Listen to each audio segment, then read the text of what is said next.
Praise the lord. దేవునికి మహిమ కలుగును గాక. ఉదయకాల సమయంలో మీ అందరికీ కూడా యేసుక్రీస్తు నామములో శుభములు తెలియజేస్తున్నాము.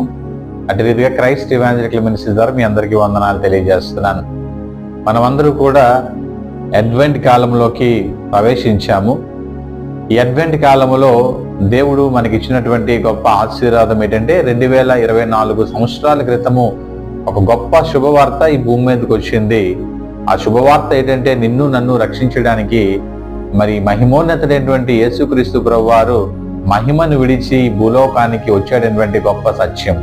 రావడమే కాదు, నిన్ను నన్ను రక్షించాడు, నిన్ను నన్ను నిత్యత్వానికి నడిపించడానికి ఆయన వచ్చాడనేటువంటి విషయాన్ని జ్ఞాపకం చేసుకొని అడ్వెంట్ కాలము అంటే అనాది కాలంలో దేవుడు ఈ భూలోకానికి దిగి వచ్చినటువంటి కాలము.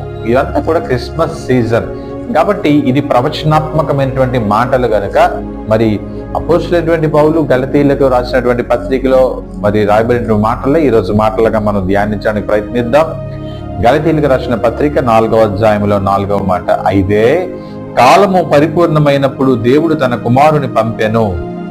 ఆయన స్త్రీయందు పుట్టి మనము దత్తపుత్రులము కావలనని ధర్మశాస్త్రమునకు లోబడి ఉన్న వారిని విమోచించుటకే ధర్మశాస్త్రమునకు లోబడి. మాటలు ఒకవేళ ఇంటర్ప్రిటేషన్ చేయాలంటే 1 గంట కూడా సరిపోదు, కానీ క్లుప్తంగా ఈ యొక్క భావము చెప్పాలని ఆశపడుతున్నాను. ఏంటి ఈ కాలము సంపూర్ణమైంది? ఈ కాలము సంపూర్ణమైనప్పుడు మరి దేవుడు తన కుమారుణ్ణి పంపించాడు. ధర్మశాస్త్రమునకు లోబడి ఉన్నవారిని విమోచించడానికే ఆయన ధర్మశాస్త్రాన్ని పాటించాడు అనేటువంటి 4 మాటలు క్లుప్తంగా చెప్పాలని ఆశపడుతున్నాను.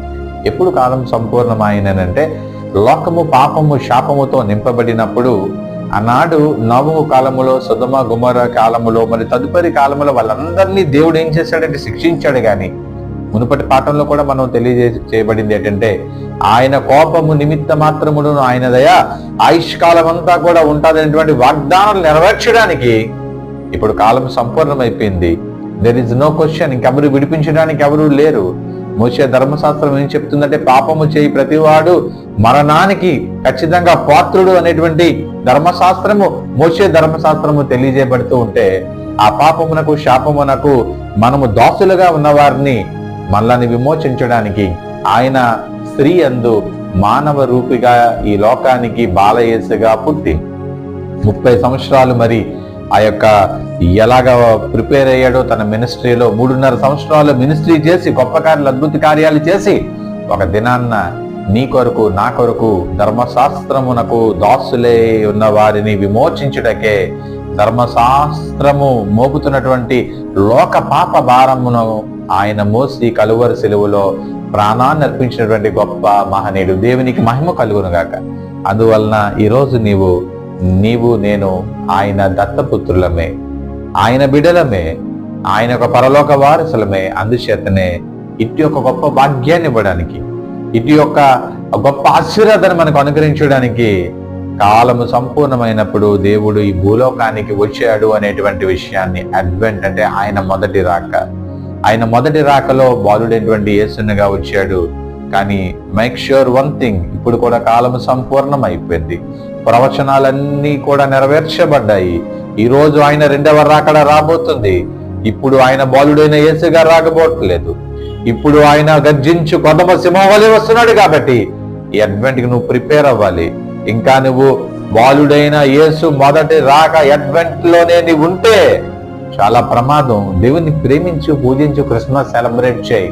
మొదటి రాకడ గురించి అయ్యా నా కొరకు వచ్చావా గణనీయుడా నిన్ను స్తోత్రము చెప్పు. కానీ ఆయన ఇచ్చిన రక్షణను కాపాడుకుంటూ ముందుకెళ్తూ ఆయన రాకడకు సిద్ధపడుతూ రాబోయేటువంటి అడ్వెంట్కి నువ్వు సిద్ధపడాలని నేను తెలియజేస్తూ మీ అందరికీ కూడా ఈ యొక్క అడ్వెంట్ శుభాకాంక్షలు తెలియజేస్తూ మిమ్మల్ని దేవుడు బాగా ఆశీర్వదించాలని, నిండుగా ఆశీర్వదించాలని, ఆయన సెకండ్ అడ్వెంట్ కూడా మళ్ళీ అందరినీ ప్రిపేర్ చేయాలని ఈ మాటలు నేను ముగిస్తున్నాను. దేవునికే మహిమ కలుగును గాక. చిన్న ప్రార్థన చేసుకుందాం. మహాగణుడు, మహోన్నతుడు, సర్వశక్తి గల యేసు వందనాలు. ఈ యొక్క ఉదయకాల సమయంలో ప్రభువా మీరు మాతో మాట్లాడారు. ఈ అడ్వెంట్ కాలము, ఆయన మొదటి రాకడ, 2వ రాకడ, 2 విషయాలను మీరు మాతో మాట్లాడారు. మమ్మల్ని విమోచించిన దేవా వందనాలు. మమ్మల్ని పాపశాపం నుండి విమోచించిన దేవా వందనాలు. మమ్మల్ని దత్తపుత్రులుగా ప్రభువానైనా మీకు వారసులుగా ఉంచిన దేవా వందనాలు.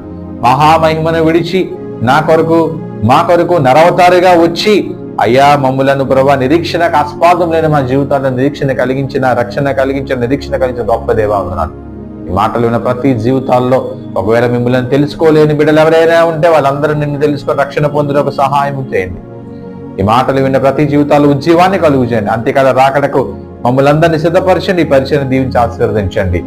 యేసు నామములో ప్రార్థన ప్రభా మేము పొందిన నమ్ముచున్నాం తండ్రి. Amen. God bless you all.